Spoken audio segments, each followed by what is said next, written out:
Hey, what's up guys and welcome back to Anime King 2, and today I'm going to be giving you part 3 of What If Naruto Master All Uzumaki Skills and Techniques. Remember to get this one to 100 like as usual, share this to all of your friends in your social media platform, and also guys, I post a brand new series on Anime King of What If Naruto Learn the High Before the Pain arc guys, so go ahead and check out that and enjoy guys. And remember for new, yes, I need the 3 channels. Anime King 2, Anime King 3. Which I post what if on every single day for you guys to enjoy. Links will be down in the description for other channels, so go ahead check them out and yeah, enjoy. And remember for new, go ahead and click that red subscribe button and become part of the Making family. And thank you for all for helping and support. And without further ado, what do you say we leap into this new episode? Start the intro.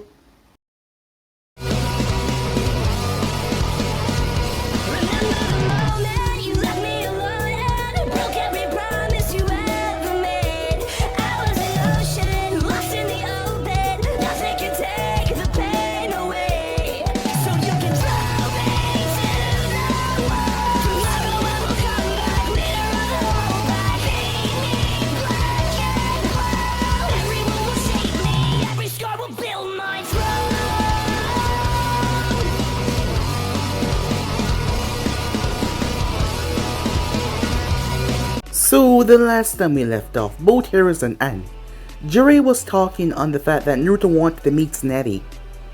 As considering the relationship, they judged that he wanted to meet her because, well, she was his last living relative here. So they mostly realized that that was the basis behind him trying to meet her. As Jiraiya wasn't aware of the information that Naruto knew regarding him and, well, their connection, so he wasn't so sure there. However, it seems that Naruto did know. We then had a small time skip as Ino was rather pissed off when she went downstairs to see none other than Naruto eating, as she buttered her toast. When she looked back down, it was gone though, as she proceeded to start to bite him. Her mother came in on that as she told her to stop. Ino left frustrated without any breakfast this morning. She was rather upset because Naruto had left for months, as he had left for a long couple of months and did not tell anyone where he was going. He already apologized to her mother about that, but still, she wasn't going to forgive him so easily as she was angry. When lunchtime came around, as Sakura was there with her, Sakura and Ino were close friends. However, Sakura had a shy attitude as Ino was trying to help the girl overcome it. However, the girl had a crush on Sasuke like many of the other girls in the class. But Ino did not. That always strikes Sakura curiously, as Ino was one of the girls that didn't seem to really care about Sasuke as a partnership type. As they met up with Naruto when he brought her lunch, as she took the lunch as she was really hungry because, well, she had left this morning because of him, so she was hungry, but bringing her lunch did not mean that she was going to forgive him. As Naruto meets Sakura right there and then, she was rather shy but she was nice, as Sakura knew Naruto as well, as she didn't know him personally, but however, he graduated the academy 2 years ago, and he was already a Chunin. And the reason why he hasn't been around, he was put in a nomination for, well, Special Jonin. And not to mention he was also having a weapon shop build. Sakura was rather shocked. He was their age, and yet, he was already so advanced, so grown, as he got Ino to talk to him, as that loosened up her anger a bit, even though she claimed that she wasn't upset. So with that, Naruto made his way. As he had some time to kill, he made his way towards one of the bars, where the Konoha ninjas were. Naruto didn't like to be around Kakashi because Naruto could feel emotions from people. Yes, he could feel their emotions, and Kakashi was always filled with such guilt. Whenever he saw Naruto, Naruto did not like that one bit. As he came in and spoke to the others, Kurenai and Asuma heard about his promotion to, well, Special Jonin, as they congratulate him, as he had no doubt that he would reach his goal. As Naruto was quite upset that Kurenai would be taking a team because their skills work well together and they had been on a few missions. Her long-range support genjutsu and his fighting style. Afterwards, Naruto made his way, as he was summoned by the Hokage himself, after he went to speak to Ayam. So with that, the Hokage gave him a mission, him and Aizumo could head to. It turns out Aoi Rokusho, the one that stole the Thunder Blade of Konoha, was in the vicinity and it was their job to get it back from him, as he was known to have it on person. So Naruto told him to meet him at the gate in 2 hours, as he went to speak to Ayam once again and have her, well, take care of the construction crew once he was gone, because he wouldn't be here, as she told him that she had it covered. So with that, Naruto went by the Yamnaka flower shop as he spoke to Ino and then her mother, as Ino was once again upset to hear that he was leaving as he just came back, and he wouldn't even get to see her become a genin. But still, he promised that he would come back and she would be the first one he would greet to congratulate her, as she told him to just go already, claiming that she was not upset, as Naruto packed his things as he met up with Izumo and Kitetsu as they left. So yeah guys, basically as we left off, you guys can switch across the place, check out for yourself, and what do you say? We leap into this new episode, guys. Let's begin now, guys. The group moved through the trees as Izumo spoke. For being a legendary blade, I couldn't find any information about it.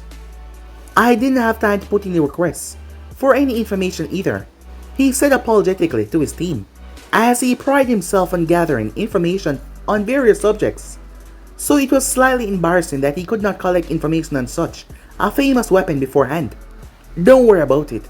Any knowledge related to a Hokage is genuinely hard to find, and considering the fact that the weapon was stolen, they might have removed all public knowledge about it. It's embarrassing to the village, you know, said Naruto. The weapon, when not in use, has no blade, only a hilt. When activated, it appears the blade is made of pure lightning chakra. However, not quite right. The blade is solid. There are seals placed on it that give it substance.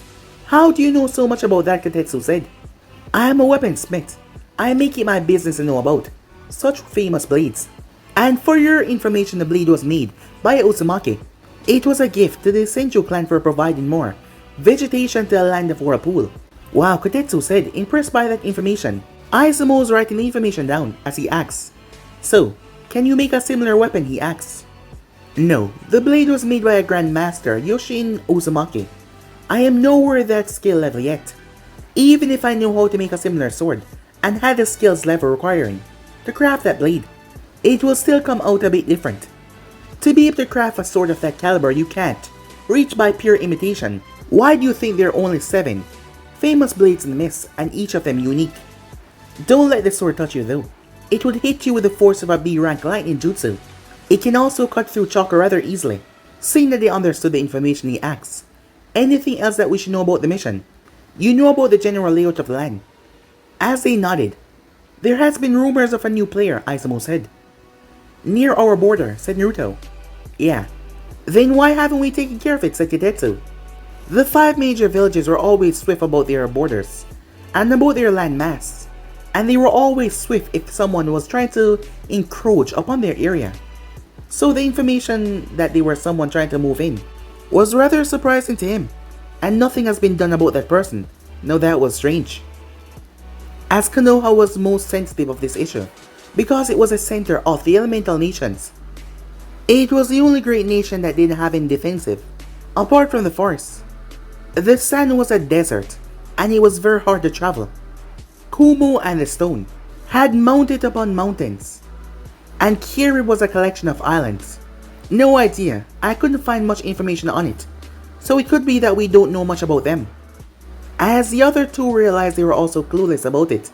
So what do you know then, said Naruto, as he had an interest in geography and the other villages. He had spent most of his time listening to Bachan and her stories of the event of the past. It's rumored to exist somewhere in this town, a new hidden village, but no one knows for sure, but it seems they're expanded in size.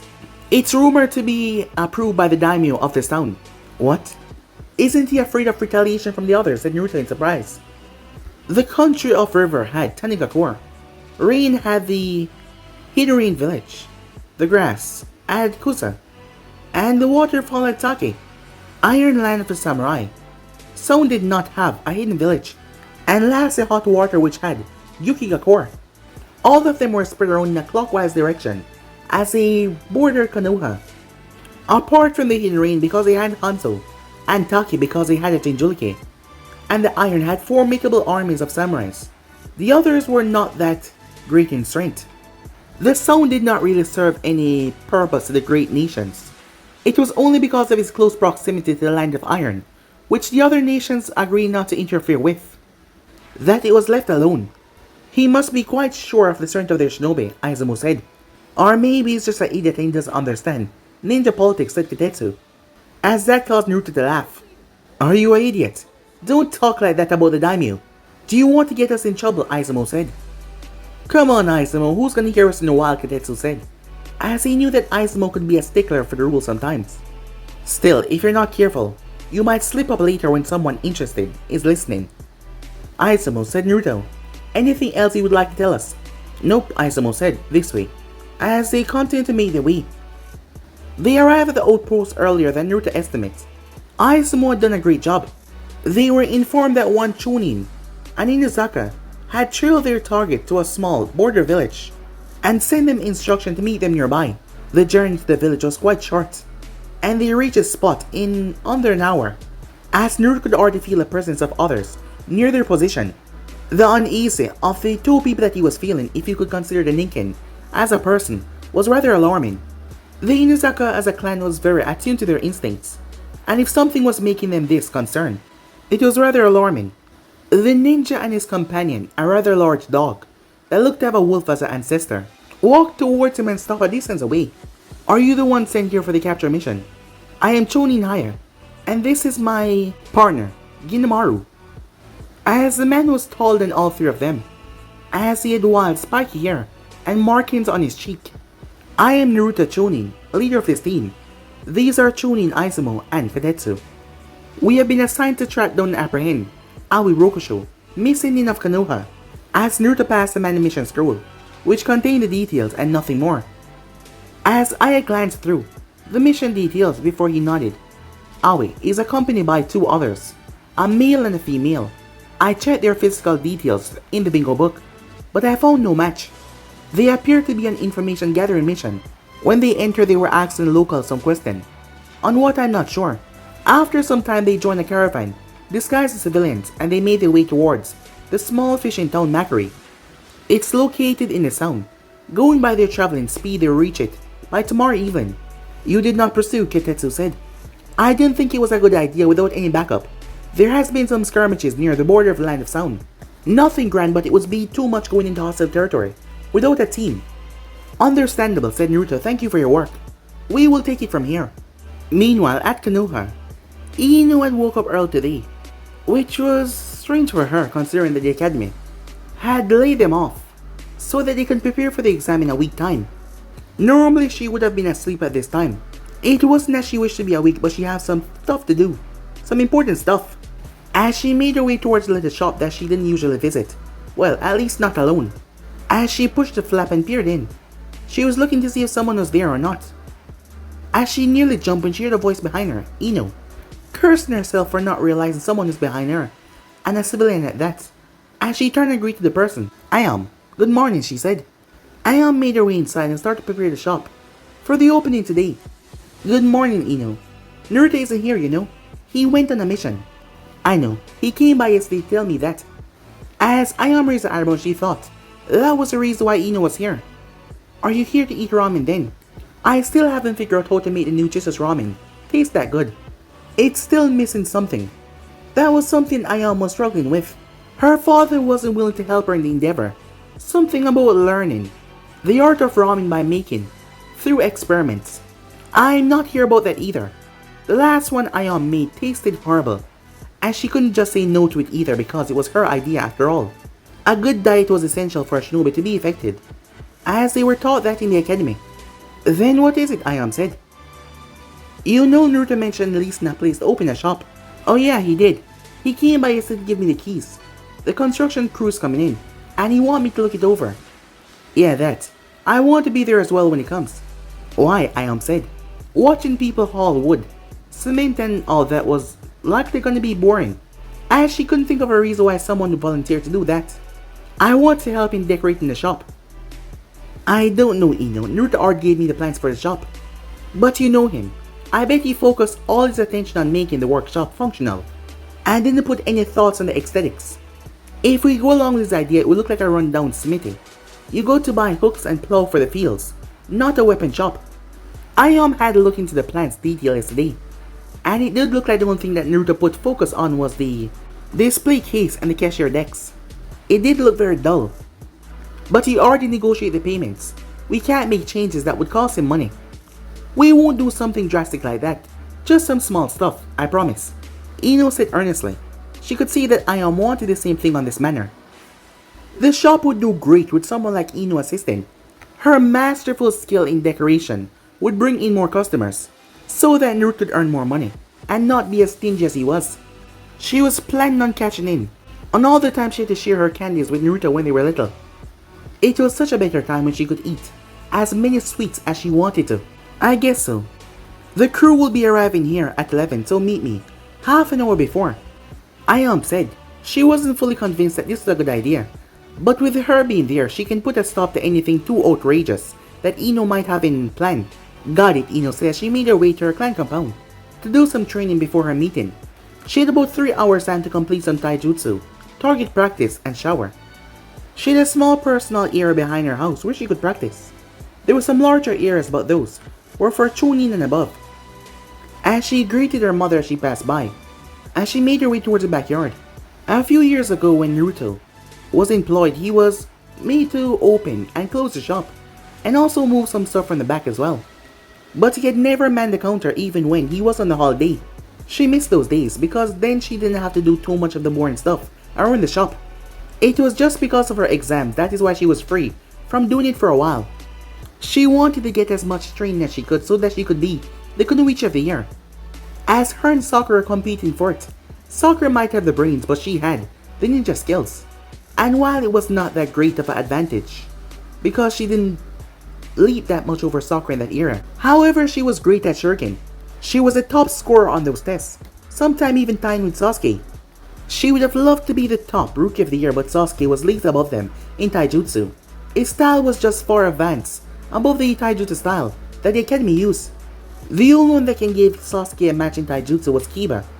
However, he was very weak in the other areas, as she pulled out a kuna and shuriken as she started to practice. Meanwhile, the fact that the group consisted of Naruto, Izumo, and Kitetsu were traveling as ninjas, while their targets were moving as civilians. They reached the village before they did. It was still early in the afternoon. They had rented a small room in the inn, so they could plan their next step, as Naruto was never one that could make plans that had 100 variations, steps above steps like his Jonin sensei, Shikaku. Shikaku was an intelligent man, but he was not wise. He needed someone in that similar mindset as his own, so that he can better teach them effectively. But after observing him, Naruto learned two important things. One, to not give your opponent time to prepare, and other to limit the amount of information that they have access to. He was certain his placement in Shikaku's team was, so that the man could keep an eye on him. It didn't really matter though, he needed Konoha as much as they needed him. So what's the plan? Kitetsu asks. Should we ambush him in the village? Though it could be problematic to fight here, Izumo said. Haya said that they might be here on an information gathering mission. We could work with that, said Naruto, as he didn't want to put civilians in danger. What do you mean? We could be more overt. Give them a target to spy on. These are rain ninjas. They might be confident in their ambush tactics. We could easily lead them towards the outskirts and take them in. As Naruto was confident in his plan, shinobis from the rain were notoriously hired for assassination missions. All the hidden villages, and thus were sure of their abilities to ambush the other. What if they are successful in taking us by surprise? Said Kitetsu. They won't be able to. We'll keep tabs on them. They were still a bit skeptical about it. Trust me, he said. It could work. But what if we catch attention from someone else, Izumo said. We don't know how strong they are, and consider the fact that we don't have a number advantage over them. This is the only plan I can think of that might work with minimum collateral damage. Sound is in a treaty with Konoha. We can't just wreak havoc here. If we try anything while they're alert, we won't be able to take them on swiftly. Besides, when has there ever been a plan that has guaranteed outcome for success? As Naruto tried to convince them, he could have forced them to go with his order because he was the team leader. But voluntary participation was better than being forced into something that you didn't think that would work. I mean, said Kitetsu, he has known Naruto for quite some time now, and he knew they would not be put at an unnecessary risk. As Naruto would not do that, Izumo thought for a while as he nodded. Let's iron out the details then, he said. They had decided to be brazen with their presence in the village. Consider that Aoi was a Chunin instructor. He ought to know about Izumo and Kitetsu at that time. Since both of them were not in the bingo book or were for their strength, Aoi would not have any problem with trying to take them on. However, Naruto was not ever in contact with Aoi, but consider that he was a Jinchuriki, it wouldn't be hard to say that the man knew who he was. As Naruto decided to take on a disguise mode, it wasn't really much, just wearing a traveling cloak, and since he had the stature of someone young, there was a good chance that they would not consider him a threat. It was very rare for someone young to have inconsiderable strength after all. A team of Chunin would be good, however. A Chunin with another Genin, that did not look threatening. The group had made it inside the village rather easily. Aoi was sure that the rumors about someone starting a hidden village was quite bogus. The security on the border was rather lax. He was sent to investigate and sabotage Shinobi of Sound. If the opportunity presented itself, the other two on his team, Chunin, he thought, was rather unnecessary if he had an opinion. With the sword of the Thunder God in his hands, he was rather invincible. He sincerely felt like the mission was beneath him, but since it was given to him by the higher ups, he could not really dismiss it. Even though he was invincible with the sword in his possession, he was still wary of facing the god and his angel. It was rather tedious for him to travel at a civilian pace. However, to gather information he must blend in. He assigned the other two to gather information as he rested in one of the inns in the small village. The Chunin were much better equipped in gathering information than he was. It was late at night they came back with their finding. Apparently recently, some Konoha shinobi arrived in the village, and they were asking information. From their description, he easily figured out who it was. Izumo and Kitetsu, the gate guard trash. They didn't have any ambition, and they were content with being rather pathetic, as it would be rather good to interrogate them and find out what they knew. He assigned the Chunin to keep watch on them. They would strike when they were in a more secluded area. It wasn't late until the next morning as he was notified about their target making a move. They were leaving the village, so it was time to go on a hunt. Back with Naruto, having a gigantic monster of chakra stuck inside of you, it had its negative drawbacks. However, he stopped looking at those and decided to look at the positives. It was the only thing that he could do to come to terms with the situation. The ability to sense negative emotion was by far his greatest boom. The other one that his batchman did not tell him about at first. Chakra was a product of the spiritual and the physical source intertwined. If he had known that he would have gained something from facing the Kyuubi, he might have failed, as he could still remember her soothing voice, Naruto-kun. The Kyuubi is a Biju, the strongest there is out of all the other 9 Bijus. Its chakra is filled with hate, bloodlust, malice. Now it might be without your consent that you were given this burden, but nothing in life is ever fair. That is why I know that you're the jailer. You have to prevent it from escaping. The thing that prevents it from escaping is not the seal, but it is the will of the container. No matter how strong the seal is, you are what stands between him and the world outside. You must remember those who love you, Naruto. When you feel yourself wavering, remember me. Remember your mother.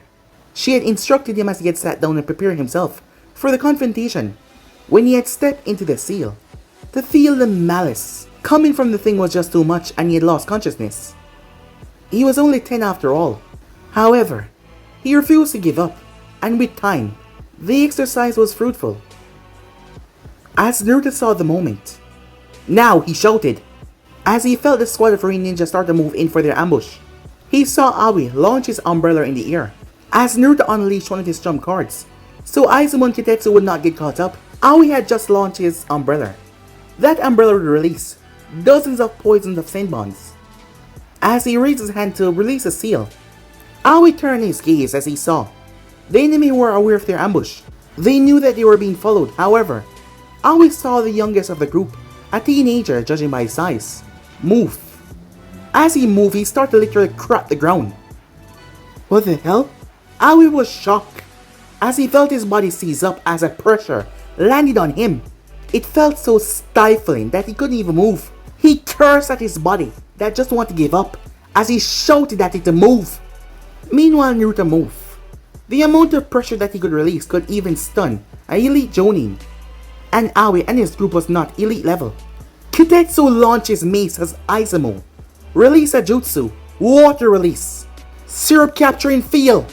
As the attack was shot towards the Kunoichi, Aoi was struggling to get free from Naruto. Primal instincts that turned towards him. It was a shame that the distance between them was too great otherwise. The match would have already been over. As Naruto unsheathed his blade. And like every time he used his blade in the past, he couldn't help but marvel at his own unique creation. It was an Asher color blade. Control oxidation. It was a wonderful thing when you had a grasp of the blade material. Swirls of blue was on it, giving it a look of swirling whirlpools all over. The guard was flat and there was a spiral on it, while the handle of the blade was made by the tree that produced chakra paper. The moment he reached Aoi, he was able to regain control of his body. As he pulled himself back to avoid being slashed, he pulled on the handle of his blade as he pushed chakra into it, making the blade appear. As Naruto started to feel anger at this bastard who stole something that belonged to his family. As he reigned in that unnatural source of power though, as he hastily took a step back. As he observed Aoi, even with a special sword like that, Aoi did not have a swordsman's stance. Aoi would not be able to handle the full capability of that weapon, and not to mention, Naruto was a proficient Kinjutsu member. Aoi slashed at him as Naruto ducked rather easily. Aoi was forced to leap back or have his legs cut off, as Naruto could sense that Kitetsu was done with his opponent. But Izumo seemed to be struggling, as Aoi moved towards Naruto. Naruto has studied and trained hard over the past couple of years, and with enough practice a jutsu can be used without even performing hand signs. As Naruto brought his hand over his mouth in a circular pattern before he shoot water bullets out. Aoi could have tried to cut it, however, lightning and water was not a good match. And he wasn't about a chance as he had to leap out of the way, as one of them grazed past his face, causing the blood to run down his cheek, as that enraged him. As for Izumo, when Naruto rage had took place and frozen up Aoi, everything had went as planned, however, as he had released his water jutsu to capture the Kunoichi. Strangely enough, she was the one to recover the quickest. Even faster than Aoi, she leaped away from the syrup so she would not be captured as she launched kunais towards him. Weaving through the several kunais thrown towards him, he advanced as he pulled out his kizari. The chain had both of the other ends weighted. He was by no means a frontline fighter, that was more Kitetsu. He was a support in most situations, and even in those rare times that he fought. At first hand, Kitetsu was always there with the collaboration, so a kizari was a good weapon for him. It provided a long range reach and forced the opponent to step away. He still had control over his syrup water as he made it go underground, as he launched his chain towards her. However, she ducked underneath as she felt something was wrong with the ground. She quickly slammed her hand down as she manipulated the earth to make it rise above. As the stones hardened, it was a second nature of manipulating earth nature chakra. As she saw the quick syrup water halt, as the ground had hardened, it could not pass through. That had been too close for her comfort. If she hadn't been so quick, it would have been over for her. Izumo cursed underneath his breath. The fight wasn't going his way. She had used the earth chakra in her technique to disable his jutsu. She pulled out her tanto. As he got ready for the hole in his jutsu to pull the syrup back, however, he felt the control over it disappeared. He yanked the chain back. The woman jumped, however. He watched his jutsu burst and form into none other than Naruto, who grabbed the Kunoichi. As Naruto twisted with her and slammed her into her own stone wall, causing the woman to falter. Izumo flickered behind her in a body flicker and chopped her in the back of the neck, knocking her out. As Naruto was already gone, he was shocked. After all, it took a considerable amount of force to overpower someone's jutsu. He knew Naruto was skilled in water style jutsus, however, he never expected him to be so good. As he quickly went up to type the Kunoichi. As for Naruto, he felt his water cloned his spell after completing his job of helping Izumo. "Hey boy, you should give up. With the sword of the thunder god in my hand, I am invincible," Aoi said.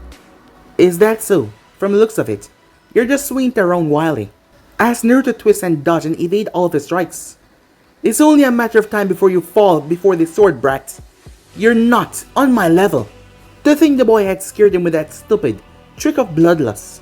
Not anymore. "You know, seeing you swing that blade is rather embarrassing," said Naruto. As Naruto blades could not make contact with his because of the electricity. But Naruto ducked and came in. Aoi smirked. As he brought his blade down, it's over, he thought. However, to his absolute shock, Naruto's blade vanished. As Aoi felt it, he felt the blade now slicing into his flesh. He felt extreme pain running through him as he heard Yin release, vanishing strike. Aoi collapsed on the ground. As Naruto stood there, he had made sure to not make the cut going too deep as he had blunted his blade. Aoi was bleeding and unconscious, but he would survive. Capturing an enemy shinobi was better than killing them. Getting information was better. Aoi was already a missing, and despite the village he was from, his two teammates were aiding a criminal, whether or not they were given orders.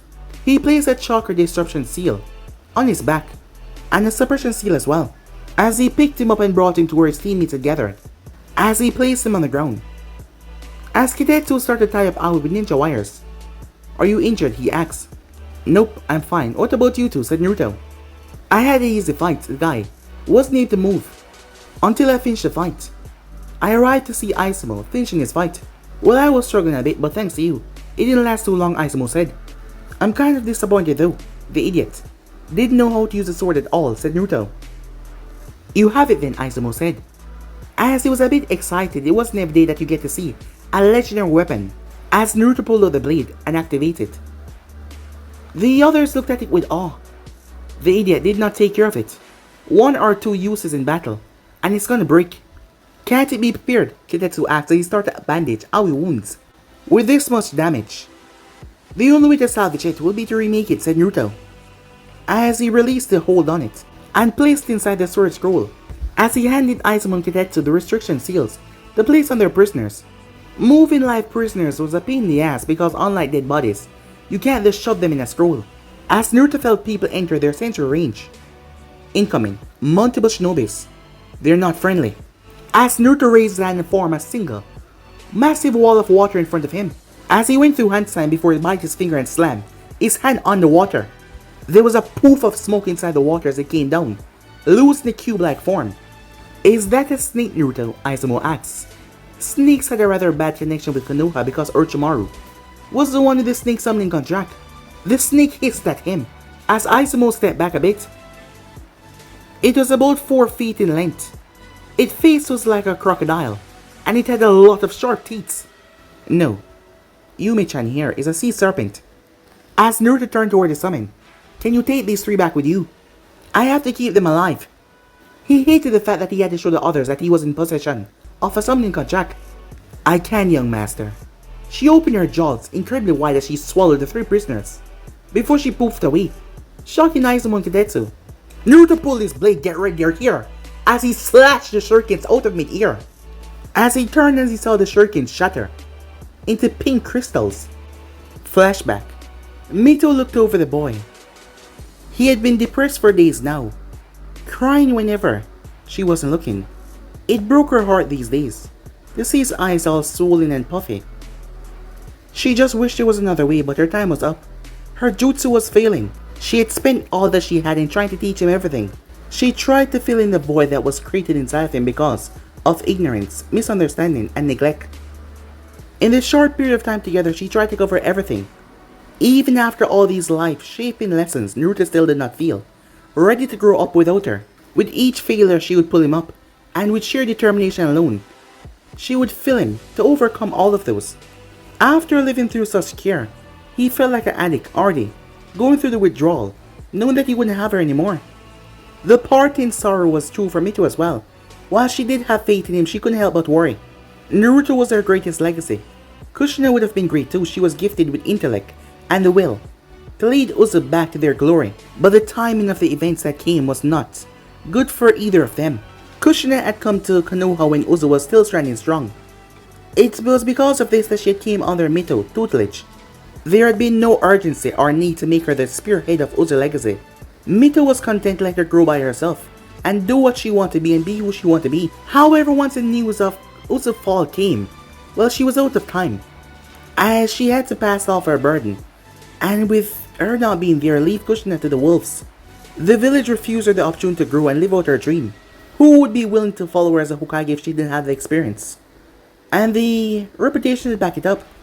She was hidden from the world and denied the life of a kunoichi. When Mito met Kushina years later, she had changed so much she had given up on her old dream, and she was now content to pass the opportunity to her husband. She seemed satisfied with the idea, as she didn't want to fight for the title of Hokage anymore. But Mito was not disappointed, as she had gone through something similar. After being married to Oshrama, she had come to appreciate her own slice of heaven, surrounded by her growing family. Kushina had given up her dream as well to embrace a new one. She wanted a family and Mito could understand. She only wished that Kushina could find similar happiness as she did for the rest of her life. But Naruto was different from the both of them. He had no choice. He would be a shinobi and that was the end of it. He couldn't choose to be a baker, a merchant, or anything else. He was doomed to be a shinobi from the day he was born. Because it was a shinobi that endured, and he really endured a lot. The burden of the Kyuubi was thrust upon him without his knowledge, without his consent, and he had to carry it. However, she believed in him. He was a catalyst that would change his world, where people would not be shamed for choosing their comrades over the success of a mission, where they would not be shamed for carrying a burden, where genocide was not given justification because the village was too strong and it needed to be wiped out. She wasn't there to die by her people, and that was her greatest shame. Sometimes she could hear the voice of her kings asking where she was in their time of need, and now her time was up. She could only hope that she could face her clan, as she had failed to be there by their side. She had told everything to Naruto. It might be kind to place such a burden on him. However, she didn't want to deceive him. She would never lie to him because he loved him too much. She loved him like he was her own, and her wonderful boy understood everything that she did for him. And he understood everything, despite all the weight that was now on his shoulder, because he loved her too, and that made her so happy. And now here she was with only minutes left.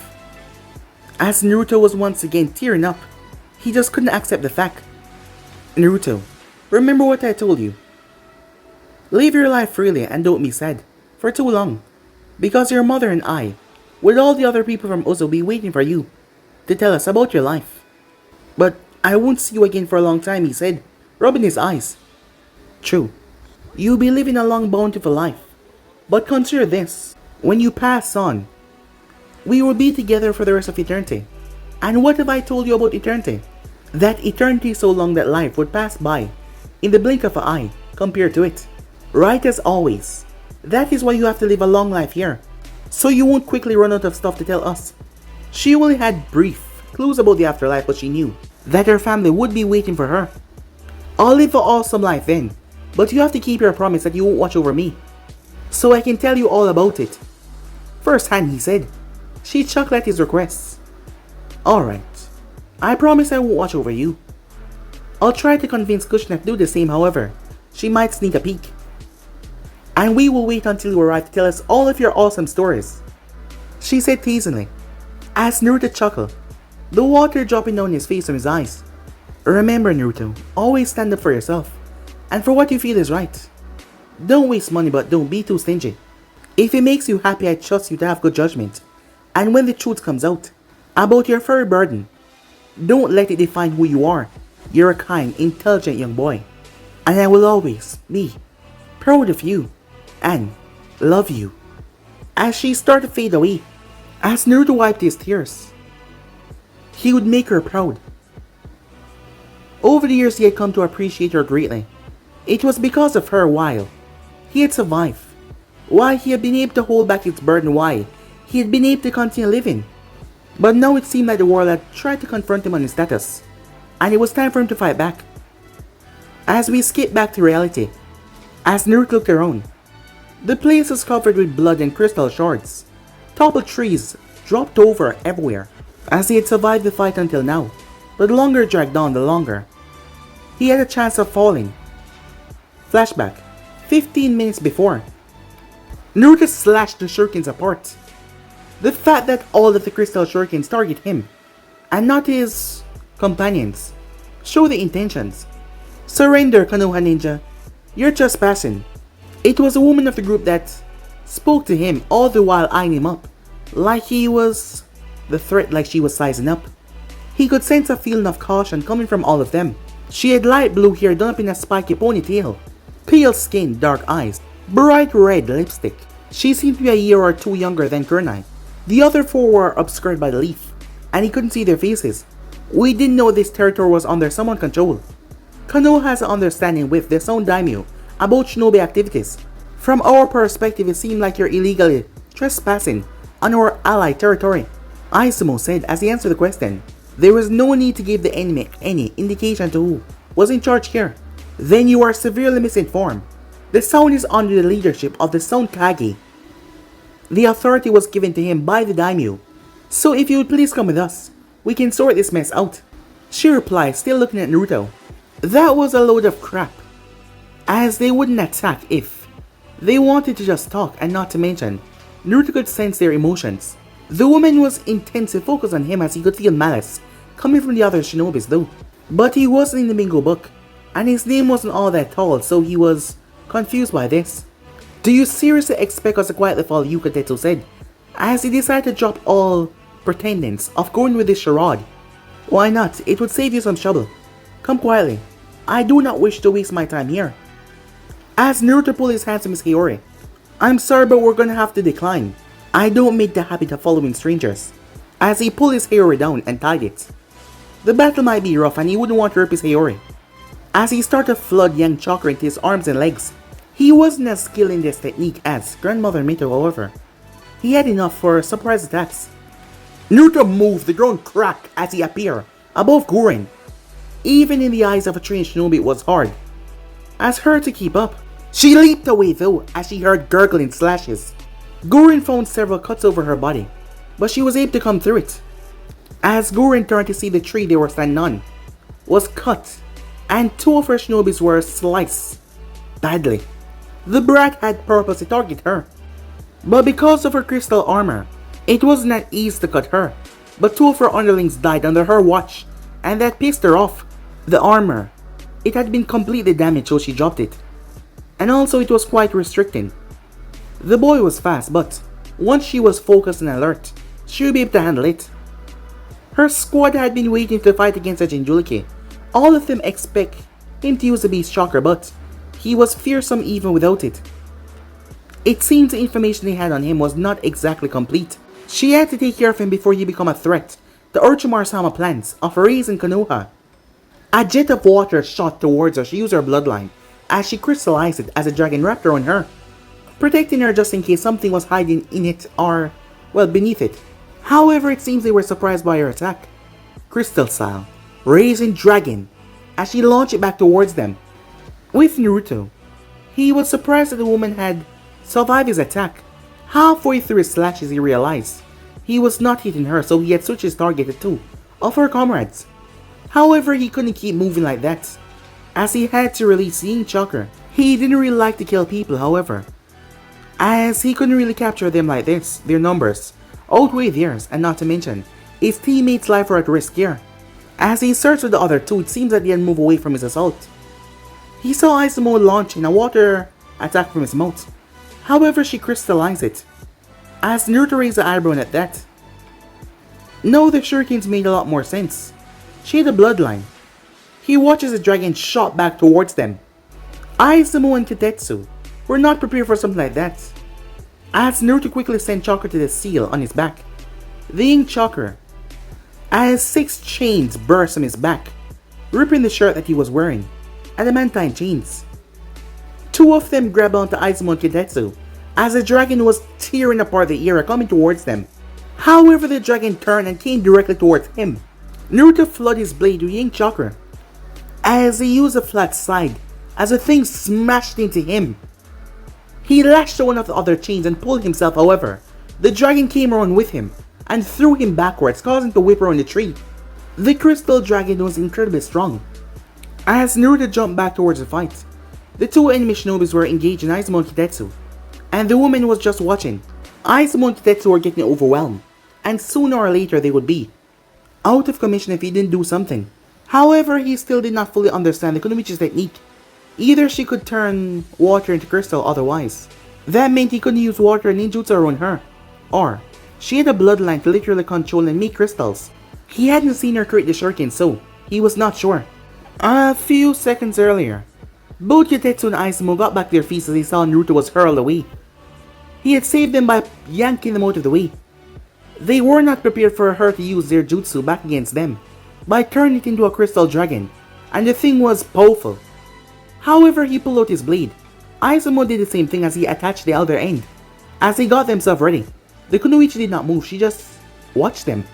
Usually they would start with Izumo using water jutsus, however, seeing what she just did a moment ago, they couldn't chance that one bit, and she still did not move.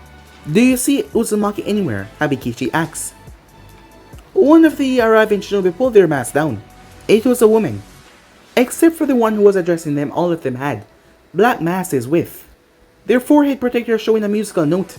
Their clothing was rather bulky, so you could not tell if it was a male or female. The only thing shown was a scarf around your neck in black and white patterns. The kunoichi used her finger to whistle a sound. A musical note. "He's about 100 meters in that direction," she pointed. "Guren-sama. He's still moving." "Shit. They know about Naruto. This isn't good," Izumo said. As Katetsu nodded. If they knew about Naruto, being a Jinchuriki, and yet they still want to fight. Although they have not seen Naruto use any amount of the Biju's chakra. Still, these people were brave enough to take him on knowing that he was a Jinchuriki. Something was going on here. "Take care of them," said Guren. "Yes, Guren-sama." They both draw kunas as they rush towards Izumo and Katetsu. Izumo and Katetsu move. As they clash, it showed that Izumo and Katetsu experience with one another was paying off greatly. However, there was two major flaws. The first being that the enemy was superior to them. Despite their combination, the enemy was stronger. And Guren then started to launch crystal shurikens to provide support. Katetsu cast a minor genjutsu. Its function was simple to warp the sense of distance between them and Guren, so they could have a breathing room. Izumo's large kunai collided with the enemy's smaller one. However, the enemy was able to bring down such strength, it caused his knees to buckle. At least Guren was now missing her shots, thanks to Katetsu's technique. But it wouldn't last for long, they had to do something. Lucky enough, Naruto came in as he charged towards her. Seeing that their opponent was distracted, both Izumo and Katetsu leaped away to get some breathing room, as he also led their opponent away from the kunoichi, so that Naruto didn't have to worry about fighting all three of them. Izumo passed his chain to Katetsu as he linked the blade to it. They ran forward, keeping the chain slack as they engaged with their respective enemies. Weaving through attacks, Katetsu waited for the perfect opportunity to strike. As his enemy pulled his arm back to bring his fist down, however, he flipped back. As he turned his momentum, as him and Izumo rushed towards the kunoichi, they ducked and sweep as they wrapped around her. Hibiki could not use her technique, with them swarming her, so she glanced towards her partner, however he was under illusion. "Hideki, you idiot, you're caught in a genjutsu," she yelled. Seeing her distracted, they yanked on their chains. As she was now bound, Izumo stabbed his blade in the ground, so she would be able to move. As he rushed forward, however, she used at least half of her chakra to release a colossal sound wave, blowing them away. Katetsu held on tightly as his ears were being assaulted, however he kept his ground. Izumo quickly got back to his feet as he started to go through hand signs. As he took in a deep breath, water style, water bullet! She was done, as that would surely knock her down. Crystal release, crystal wall. Both of their eyes went wide at that, as a crystal wall blocked the water attack.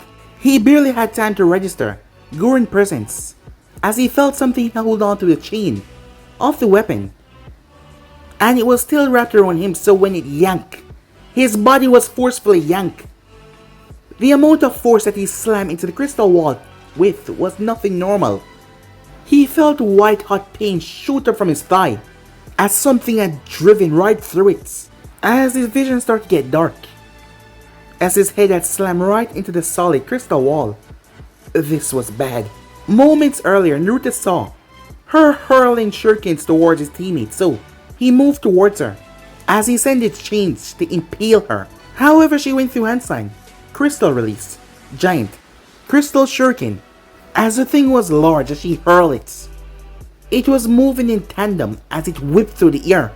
As Naruto leaped over it, the thing sliced through trees like a hot knife going through butter. As he arrived towards the woman and swung his blade, she created crystal blades on her arms and blocked the attack. She thrust her other hand in his stomach to stab him. However, Naruto brought his blade down as he flipped with it.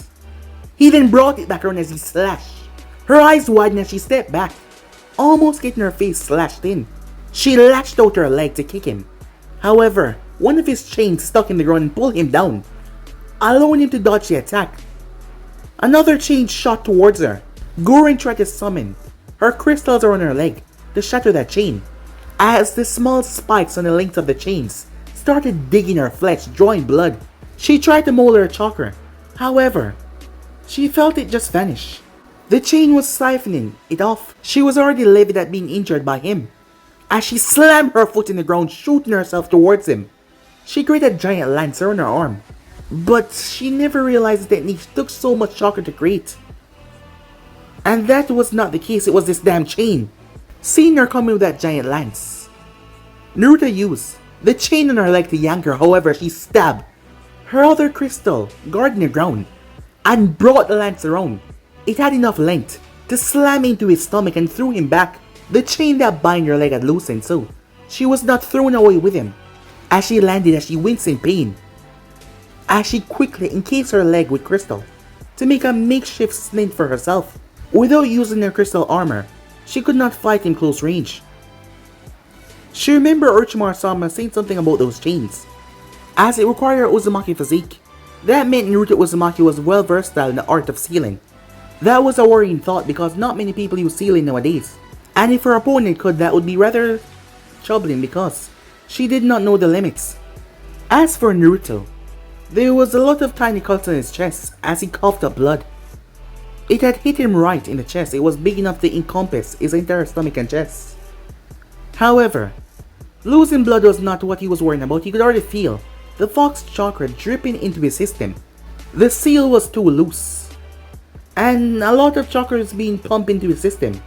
And trying to maintain control when the chakra was being mixed with your system was a nightmare. As he shook his head and focused, as he felt the chakra being siphoned off. It was then that he spread his senses to look towards Aizumo Tetsu. Shit, he cursed, as Guren started to rush towards them. Back with Guren, as she started to make her way after saving her subordinate, as she took out the other two. It was then that she felt the ear starting to dry up. Her lips cracked as she tried to wet them. All the water was being siphoned from the ear. Her eyes widened when she turned as she saw a humongous serpent-like creature coming towards her. It continued to grow as it siphoned water from everywhere, the trees breaking apart into dust.